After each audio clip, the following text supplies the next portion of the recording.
ಎಲ್ರಿಗೂ ನಮಸ್ತೆ. ಮಾನಸ ಮನೋಹರ್ ಇವರು ಪ್ರತಿಯೊಬ್ಬರಿಗೂ ಸಹ ಸೀರಿಯಲ್ ನೋಡುವವರಿಗೆ ತಿಳಿದೇ ಇದೆ. ಯಾಕಂದರೆ ಇವರು ಬಹುದೊಡ್ಡದಾದಂತಹ ಒಳ್ಳೊಳ್ಳೆಯ ಸೆನ್ಸೇಷನಲ್ ಕ್ರಿಯೇಟ್ ಮಾಡಿದಂತಹ ಸೀರಿಯಲ್ಗಳಲ್ಲೂ ಸಹ ಇವರು ಭಾಗವಹಿಸಿದರು. ಇವಾಗ ಇವರು ಲಕ್ಷ್ಮೀ ನಿವಾಸ ಧಾರಾವಾಹಿಯಲ್ಲೂ ಸಹ ಸಿದ್ದೇಗೌಡರ ಏನು ಅತ್ತಿಗೆ ಪಾತ್ರವನ್ನು ಸಹ ಇವರು ಮಾಡ್ತಾ ಇದ್ದಾರೆ ಕೂಡ ಹೌದು. ಹಿಂದೆ ಒಂದು ಜೊತೆಯಲ್ಲಿ ಅನ್ನುವಂತಹ ಸೀರಿಯಲ್ನಲ್ಲಿ ಮೀರಾ ಅನ್ನುವಂತಹ ಪಾತ್ರ, ಮೀರಾ ಮತ್ತು ಜೇಂಡೆ ಅನ್ನುವಂತಹ ಕಾಂಬಿನೇಷನ್ ಏನಿತ್ತು ತುಂಬಾ ಸಖತ್ತಾಗಿ ಮೂಡಿಬಂದಿತ್ತು. ಆ ಪಾತ್ರದಲ್ಲಿ ಸಹ ಅದ್ಭುತವಾಗಿ ಇವರನ್ನು ನಾವು ಎಲ್ಲರೂ ಸಹ ನೋಡಿದ್ವಿ.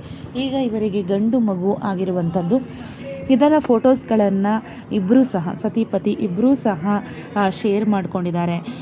ಅದ್ರ ಬಗ್ಗೆ ಮಗು ಬಗ್ಗೆ ಮಾತನಾಡ್ಕೊಂಡಿದ್ದಾರೆ. ನಿಮ್ಮೆಲ್ಲರ ಆಶೀರ್ವಾದ ಬೇಕು, ನನಗೆ ಗಂಡು ಮಗು ಆಗಿದೆ, ತುಂಬ ಖುಷಿಯಾಗಿದೆ, ಸಂತೋಷದ ಕ್ಷಣವನ್ನು ನಾವು ಕಳೀತಾ ಇದ್ದೀವಿ ಅನ್ನುವಂತಹ ತುಂಬಾ ಇಮೋಷ್ನಲ್ ಆದಂತಹ ಮಾತುಗಳನ್ನು ಅವರು ಸೋಷಿಯಲ್ ಮೀಡಿಯಾದಲ್ಲಿ ಹೇಳ್ಕೊಂಡಿದ್ದಾರೆ. ಎಲ್ಲರೂ ಸಹ ಅವರಿಗೆ ವಿಶ್ ಮಾಡಿದ್ದಾರೆ, ಕಂಗ್ರಾಟ್ಸನ್ನು ತಿಳಿಸ್ತಾ ಇದ್ದಾರೆ.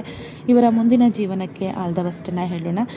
ಒಂದು ತಾಯಿಯಾದ ನಂತರ ತುಂಬ ಜವಾಬ್ದಾರಿಗಳು ಬರುತ್ತೆ. ತುಂಬಾ ಒಂದು ಮುಂದಿನ ಹಂತಕ್ಕೆ ಅವರು ಹೋಗ್ತಾರೆ. ತುಂಬಾ ದೊಡ್ಡ ಮಟ್ಟದಲ್ಲಿ ಇವರು ಕಾಣಿಸ್ಕೊಳ್ತಾರೆ. ಯಾಕಂದರೆ ಒಂದು ತಾಯ್ತನ ನಿಭಾಯಿಸೋದು ಅಂತ ಅಂದರೆ ಪ್ರತಿಯೊಬ್ಬರು ಹೆಣ್ಣು ಮಕ್ಕಳ ಕರ್ತವ್ಯ ಆಗಿರುತ್ತೆ, ಮತ್ತು ಅದಕ್ಕೆ ಸ್ಟ್ರಾಂಗಾಗಿ ಕೂಡ ಇರಬೇಕಾಗುತ್ತೆ.